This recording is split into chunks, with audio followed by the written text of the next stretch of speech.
ಕರ್ನಾಟಕದಲ್ಲಿ ನಿವೇಶನ ನೋಂದಣಿ ಪ್ರಕ್ರಿಯೆಯಲ್ಲಿ ದೊಡ್ಡ ಬದಲಾವಣೆ.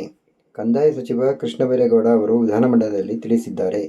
ಈಗ ಖಾಸಗಿ ಕೃಷಿ ಜಮೀನನ್ನು ಶಿಕ್ಷಣ ಸಂಸ್ಥೆಗಳು ಅಥವಾ ಸಣ್ಣ ಕೈಗಾರಿಕೆಗಳಿಗೆ ಖರೀದಿಸಲು ಅನುಮತಿ ಪಡೆಯಲು ಬೆಂಗಳೂರು ಬರಬೇಕಾಗಿಲ್ಲ. ಜಿಲ್ಲಾಧಿಕಾರಿಯೇ ಅನುಮತಿ ನೀಡಲಿದ್ದಾರೆ. 94 ಸಿಸಿಯಲ್ಲಿ ಹಕ್ಕುಪತ್ರ, ಆಟೋಮೆಟಿಕ್ ಡಿಜಿಟಲ್ ನೋಂದಣಿ, ಪೇಪರ್ ದಾಖಲೆಗಳಿಗೆ ವಿದಾಯ ಹಾಗೂ ಕಂಪ್ಯೂಟರ್ ಡಿಜಿಟಲ್ ಸಹಿ ಕಡ್ಡಾಯ. ರೈತರು, ಉದ್ಯಮಿಗಳು ಸರ್ಕಾರಿ ಕಚೇರಿಗಳ ಸುತ್ತು ತಪ್ಪಿಸಿ ಮಧ್ಯವರ್ತಿಗಳ ಕಾಟದಿಂದ ಮುಕ್ತಿ. ಸೋಲಾರ್, ಪವನಶಕ್ತಿ ಮತ್ತು ಸಣ್ಣ ಕೈಗಾರಿಕೆಗಳಿಗೆ ಆಟೋ ಕನ್ವರ್ಷನ್ ಸೌಲಭ್ಯ. ಹೂಡಿಕೆ ಹೆಚ್ಚಿಸಲು ದೊಡ್ಡ ಹೆಜ್ಜೆ. ಇದು ನೋಂದಣಿ ಪ್ರಕ್ರಿಯೆಯಲ್ಲ, ಸರಳೀಕರಣದತ್ತ ಕರ್ನಾಟಕದ ಸರ್ಕಾರದ ಮತ್ತೊಂದು ಜನಪರ ಕಾರ್ಯಕ್ರಮ.